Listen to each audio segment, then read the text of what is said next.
Alléluia.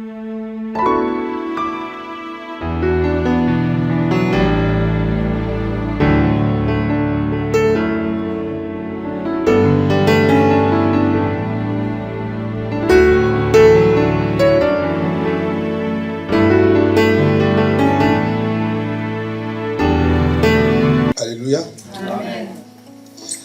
Soyez encore tous les bienvenus. Le frère, qu'on ne s'est jamais rencontré, sois le bienvenu. Data Sylvanie, ça fait plaisir de te voir. En fait, je voulais juste apporter une petite exhortation qui va un peu dans le même sens que notre Océane a partagé tout à l'heure. C'est que voilà, elle parle d'un grand pasteur qui est décédé, qui est mort. La question qui revient tout le temps, il est allé où? Voilà, il est allé où?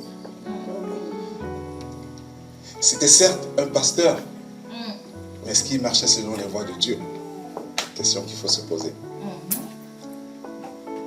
Est-ce que dans sa vie, il restait simplement là à essayer de remplir une salle, à essayer de prêcher aux gens la prospérité de l'argent ou pas? Est-ce qu'il édifiait les brebis avec la parole du Seigneur pour que ceux-ci se préparent au retour du Seigneur? Amen. Est-ce que l'image qu'il montrait aux gens était réellement ce qu'il vivait dans sa vie de tous les jours?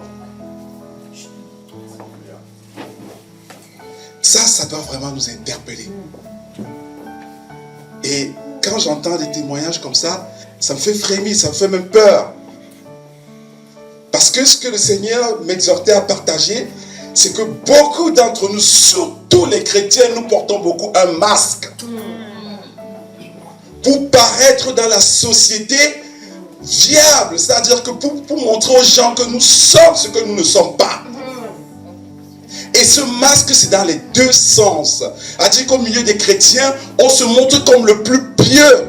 Et dès qu'on a franchi la porte dans la société, on revêt un autre vêtement. Amen. Le Seigneur attirait notre attention sur les choses auxquelles nous attachons de l'importance ici-bas. Nous nous battons pour avoir une belle maison, un beau travail, une belle voiture, une belle femme, parce qu'il faudrait que dans la société, nous soyons bien perçus. Dans la société, oui, nous sommes bien perçus. Et la suite, Dieu, comment il lui nous voit? Au moment tout le temps que tu perds à te battre, à voir une situation qui va plaire aux autres hommes, pendant ce temps, tu perds le temps et tu ne prépares pas ton salut, tu ne prépares pas ton retour vers le Seigneur. Et Satan, il connaît très bien la visite des hommes. Il sait très bien que les hommes sont attachés à l'argent, que les hommes sont attachés aux choses de ce monde. Et du coup, il nous condamne à nous battre au quotidien à poursuivre juste ce but-là. Oui, tu as de l'argent. Oui, tu vas avoir un bon travail. Oui, tu vas avoir la plus belle femme de la terre. Si la vie s'arrête là tout de suite, tu vas où? Le Seigneur attirait l'attention sur ce point-là. Pour que nous sachions que chaque chose que nous faisons ici sur cette terre est éphémère. Je pèse bien le mot quand je dis éphémère. Ça veut dire que ça vient maintenant et ça s'en va. Ce n'est pas définitif. Ce n'est pas éternel comme notre âme qui est éternelle. Maintenant ton âme, son éternité, où est-ce qu'elle va la passer?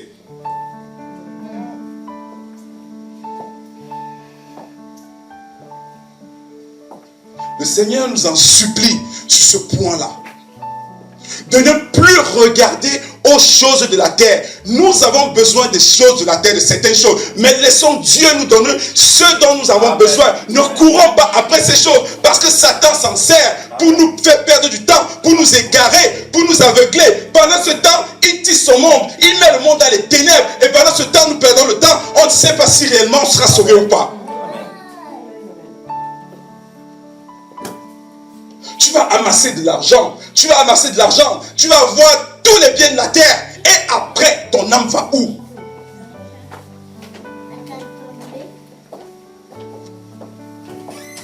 Le rôle d'un pasteur qui est censé être le berger, parce que c'est même un grand mot en l'appelant le pasteur berger. C'est un frère, le berger par excellence. Il est là-haut, c'est Jésus-Christ de Nazareth.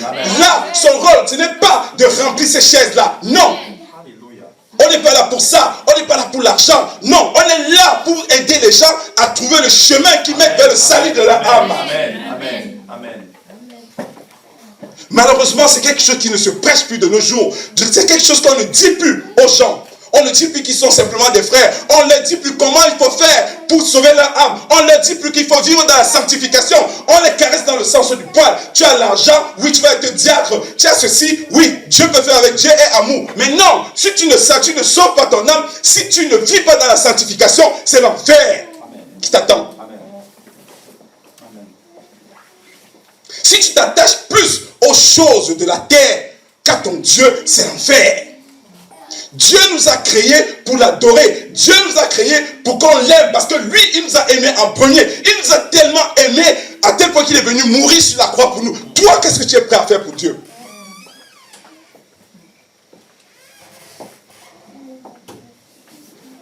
Et depuis quelque temps, c'est le message qui revient.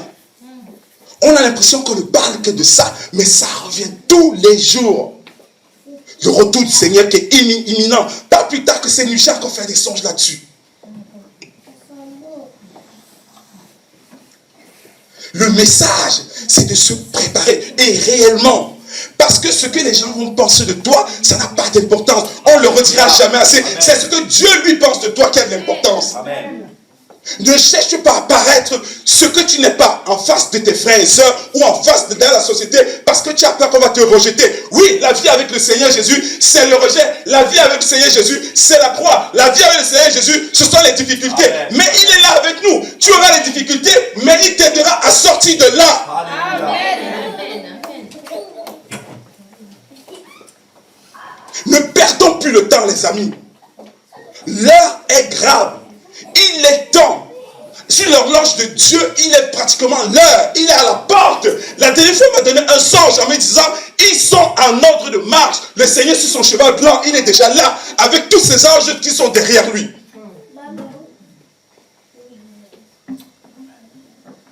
Il nous demande de crier, de crier, de crier, de crier, pour que ça rentre, pour que les hommes ne s'arrêtent plus aux choses de la terre. On ne peut pas faire confiance à l'homme. L'homme est mauvais. Et malgré tout, Dieu nous aime. Alléluia. Malgré que l'homme soit aussi mauvais, Dieu lui fait confiance. Dieu a foi en l'homme. S'il n'avait pas foi en l'homme, il n'éprouverait pas l'homme en laissant Satan gérer la terre à tel point qu'il se dit, bon voilà, même si l'homme est mauvais, l'homme est capable d'être au-dessus de Satan. Amen. Amen. Ça, c'est une grande preuve d'amour et une grande preuve de confiance et de foi. Si Dieu a foi en toi, toi tu as foi en quoi? En l'argent? Maison? Travail? Et après? Même si tu as de la chance, tu vas vivre 70, 80 ans. Quel âge tu as aujourd'hui? 30, 40, 50? Il te reste combien de temps à vivre? Tout ce que tu as accumulé là, dans 30 ans, même 40 ans, disons même 50 ans, sois même généreux là-dessus. Tu vas où? Et toutes ces choses, ça va où? Est-ce que c'est ça qui te sauvera? Non. Privilégions la relation avec Dieu. Amen. Il est le seul qui pourra nous montrer comment passer les difficultés de la vie, comment ne pas s'attarder au regard des gens du monde. Parce que les gens du monde, ce sont les morts. Et Dieu n'est pas un Dieu des morts. Amen. Amen. Amen. Nous sommes censés être nés d'en haut. Donc nous ne devons pas éprouver des difficultés à appliquer les commandements de Dieu. Parce que nous sommes vivants. Parce que être né d'en haut, c'est renaître. Tu meurs et tu renais. Et tu renais en Jésus. Et ça veut dire que tu ne peux plus avoir du mal à poursuivre ces commandements-là.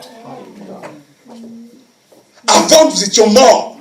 Comme toutes les autres personnes qui sont dans le monde. Nous sommes nés de nouveau. Nous sommes vraiment de nouvelles créatures. Ça implique qu'il doit y avoir un changement totale dans la façon de vivre, dans la façon de parler, dans la façon d'être et même dans ses choix. Amen. Amen.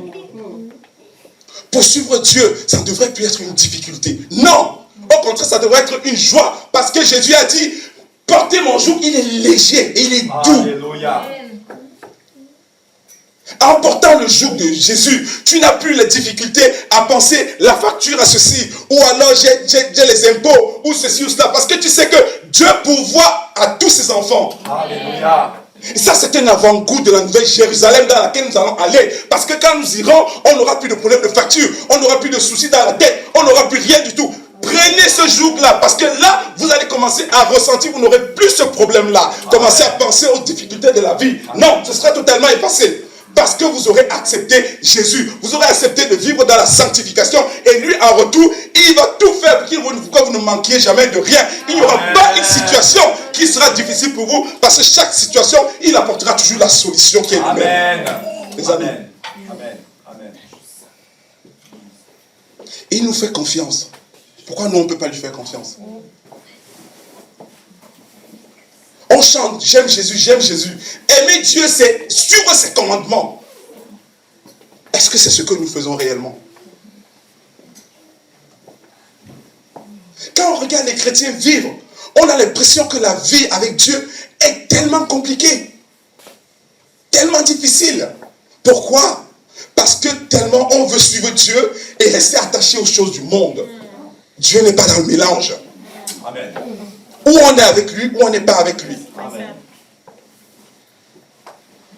Le jour où il reviendra, le jour où le jugement arrivera, il ne regardera pas le nombre de fois où tu es allé à l'église ou à l'assemblée locale. Il ne regardera pas si tu es venu tous les dimanches ou pas, parce que ce n'est pas ça qui a l'importance. Il y en a qui seront là tous les jours, mais qui iront quand même dans le lac de feu. Amen.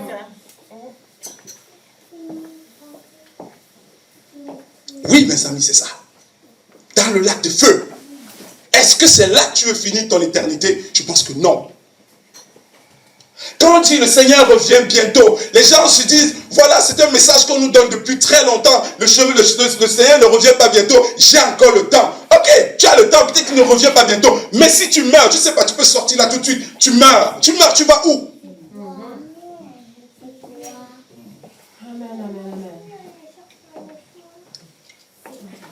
Soyons vraiment le Père, comme toujours, dans son amour. C'est-à-dire qu'il nous transmet ce genre de message, pas pour nous faire peur, mais pour nous faire comprendre que pendant que nous nous amusons, nous dormons, nous distrayons, Satan ne dort pas. Alléluia. Parce que si je vous partage les choses sur Satan que lui, il m'a montré, ou alors qu'il m'a dit, vous allez avoir peur. Très peur.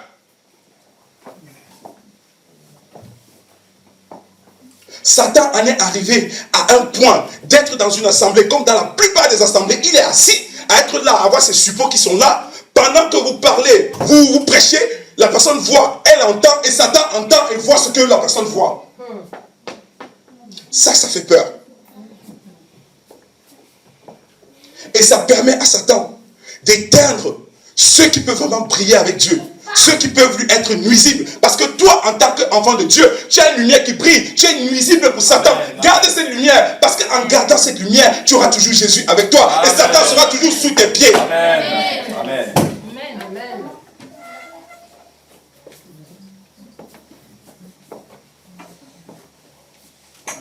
Le Seigneur, je dis bien, c'est une petite exhortation. Une toute petite. Il voulait simplement que nous enlevions les masques que nous portons pour la société et le masque que nous portons quand nous venons à l'assemblée. Soyez vrais, soyez véritables. Il y a une guerre qui se joue entre le monde du ciel et le monde des ténèbres. Donc quand il est où? Dieu n'est pas dans l'à peu près. Nous avons un Dieu qui est juste, nous avons un Dieu qui est fidèle, nous avons un Dieu qui a foi en nous, nous avons un Dieu qui est bon, qui a une bonté et un amour qui n'a que d'égal que sa grandeur elle-même.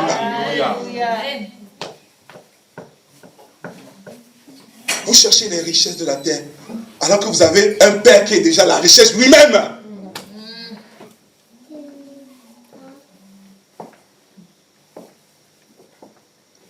En vérité, c'est que tout ce que nous recherchons dans la société, vouloir être accepté dans la société, cette petite chose qui nous manque, c'est simplement Dieu lui-même. Parce que lui-même, il est déjà toutes ces choses-là. Amen. Amen. Amen. Donc désormais, sur ce message que le Père nous a donné, parce que c'est le message principal qu'il nous a donné, a dit que de sauver les âmes, le message de son retour, comment sauver les âmes et amener les âmes vers la vie éternelle, c'est notre priorité ici. Je voudrais que chacun d'entre nous ici soit sauvé. Je voudrais que chacun d'entre nous ici connaisse la nouvelle Jérusalem. Je voudrais que chacun d'entre nous ici soit prêt à recevoir le Seigneur comme les 5 vierges qui avaient été sages. Alléluia. Alléluia. Oui, mes amis. Ça me ferait vraiment de la peine de voir qu'il y en ait certains qui soient restés.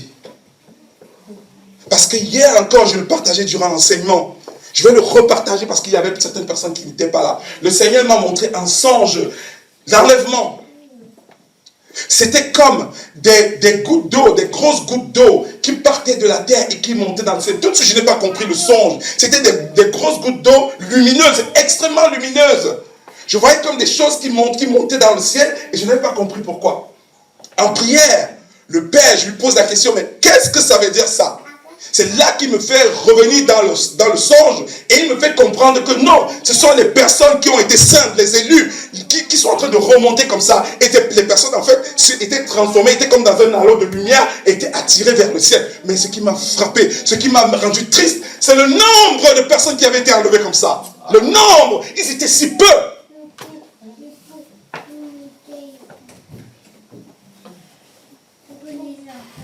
Seras-tu dans ce halo de lumière ou pas? C'est la question qu'il faut se poser. Même moi, ça me fait peur. Parce que je me pose la question, est-ce que je pars ou est-ce que je reste? Le Seigneur me posait la question, est-ce que vous êtes réellement repentis? Parce que quand on est de nouveau, on est réellement repenti. Et quand on est réellement repenti, ça veut dire qu'on a laissé sa vie d'avant. Est-ce que nous avons réellement laissé nos vies d'avant? Les choses que nous faisions dans notre ancienne vie, avant que soi-disant nous disions être nés d'en haut, les choses que nous faisions avant, est-ce qu'on ne le fait plus aujourd'hui? Et même si on ne le fait plus, il y en a sûrement des choses qu'on continue à faire alors qu'on le faisait déjà dans le monde. Ça veut dire qu'on n'est pas réellement repenti. Donc il faut être prêt à laisser ces petites choses. Ça peut être tout simple, ça peut être des choses dans le caractère. Si ton caractère n'est pas encore totalement travaillé, demande à ton Seigneur de t'aider à travailler ce caractère afin que tu sois totalement prêt à entrer dans l'éternité. Amen. Il est le potier par excellence. Il est l'artiste par excellence. C'est lui qui doit te modeler. Ça peut passer par le brisement. Ça peut passer par des épreuves. Ça peut passer par toutes sortes de choses. Il ne faut pas dire non. Parce que c'est toi qui est en train de travailler. Il est en train de te transformer. Ça veut dire qu'il a un amour pour toi. C'est parce qu'il espère en toi. Parce qu'il veut que tu sois sauvé. Alors accepte les épreuves et te laisse-toi guider jusqu'à ce qu'il te ramène à lui. Alléluia. Amen.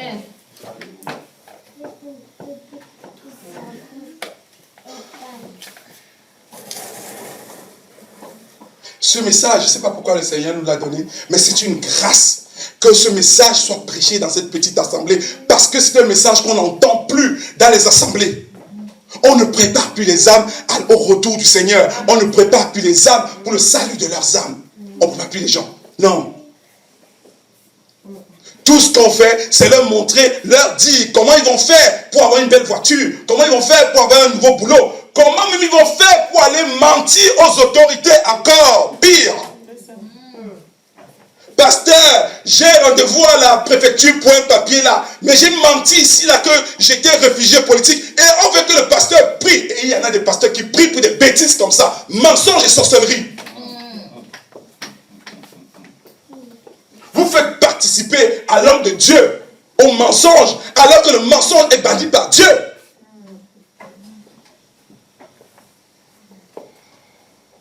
Je veux avoir une maison, mais voilà, mais je ne gagne pas grand-chose. Je trafique les fiches de paye. Je viens demander au pasteur de prier pour moi, pour que voilà, le dossier avance et que ça réussisse. À quoi vous amenez ce pasteur? Dieu est amour, il va comprendre. Dieu ne fait pas, il n'est pas dans le mélange. Et les pasteurs qui rentrent dans ce genre de choses, ils sont aussi fautifs que la personne qui fait le faux elle-même.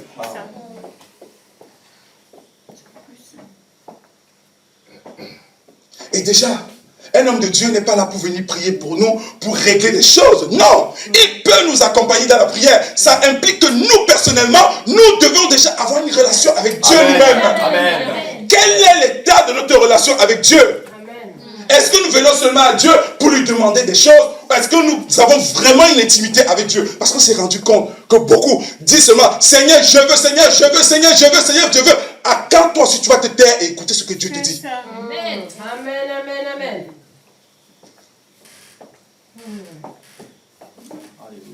On suit Dieu seulement quand on a des problèmes. Quand ça ne va pas, là on sait que Dieu est vivant, qu'il existe. Alors qu'il est avec nous en toutes circonstances, dans les bons moments comme dans les mauvais. Et on n'est même parfois pas capable de capter que parfois les mauvais moments, c'est une alerte que le Seigneur nous donne. C'est une alerte que le Seigneur nous apporte peut-être pour nous briser, pour nous faire changer, pour nous faire voir l'absurdité de nos actes. Amen. On est tellement aveuglés parce qu'on veut avoir quelque chose qui parfois n'est même pas forcément nécessaire pour nous. Or, Dieu sait exactement de quoi tu as besoin. Dieu sait exactement de quoi tu as besoin. Et à quel moment tu as besoin. Le temps de Dieu, c'est le meilleur. Amen. Le Seigneur est bien placé pour savoir que si je te donne telle chose maintenant, ça risque de t'amener plutôt en enfer que de t'amener plutôt au paradis. Mais nous, quand on a les yeux sur quelque chose, on veut absolument la chose, on se dit, Seigneur, si tu ne me donnes pas ça, voilà, je suis foutu. Et quand le Seigneur ne donne pas ça, voilà, Dieu ne m'écoute pas, Dieu ne m'aime pas. Alors que Dieu, par cet acte, par ce refus, par ce blocage, veut te faire prendre conscience que ce que tu es en train de me demander, mon fils, c'est pas bon pour toi. Je sais ce qui est bon pour toi et c'est pour ça que j'empêche que tu ailles en enfer. Amen. Je ne sais même pas pourquoi le Seigneur m'entraîne sur ce sujet-là.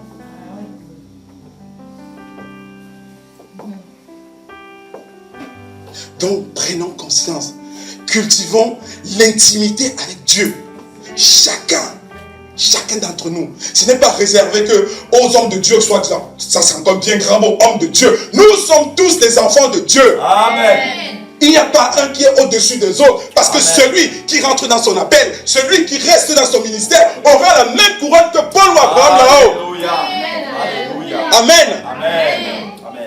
Ne nous rabaissons pas. Ne croyons pas certains hommes de Dieu plus grands que nous ou alors au-dessus de nous. Non, nous sommes tous des frères et sœurs aux yeux de Dieu. Dieu, quand il nous regarde, il ne regarde pas si tu es homme, si tu es femme, si tu es handicapé, si tu es riche, si tu es pauvre. Non, Dieu voit simplement des âmes et des âmes lumineuses. Est-ce que tu pries assez aux yeux de Dieu ou pas? Alléluia.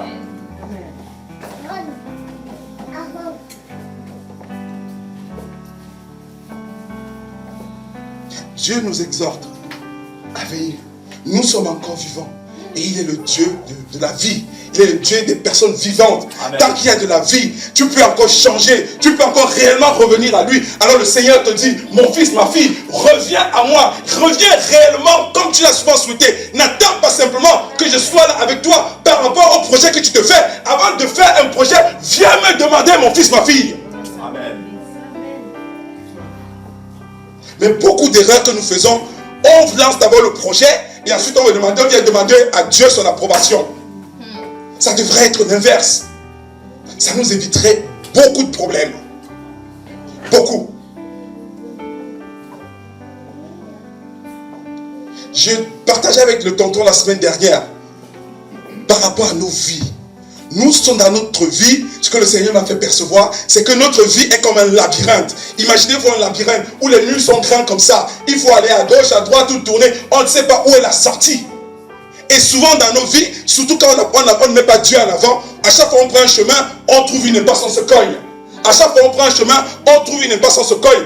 Par contre, si tu acceptes Jésus, c'est lui qui va te prendre. Lui, il est en haut, il est dessus. Il voit le labyrinthe, il voit le chemin exactement à prendre. C'est lui qui te tire, te dit, mon fils, passe par ici, passe par là. Évite ce chemin, évite plutôt celui-là. Et il t'amène vers la sortie qui sera ta vie éternelle, le salut de ton âme.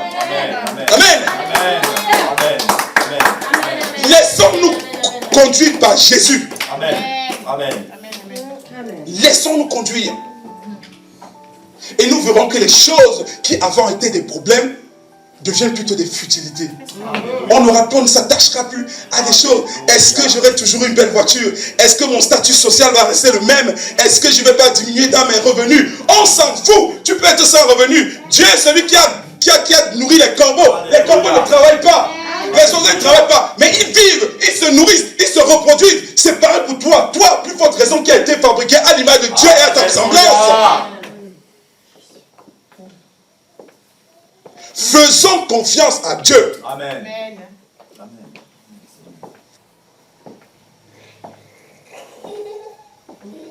J'espère de tout cœur que ce message que je suis en train de sortir, moi je m'instruis là tout de suite. Je suis en train d'en prendre un bon coup pour moi-même. J'espère que ce message va nous édifier, va nous permettre de changer, de remettre notre vie en question. Quelles sont nos priorités? Surtout dans le temps des femmes.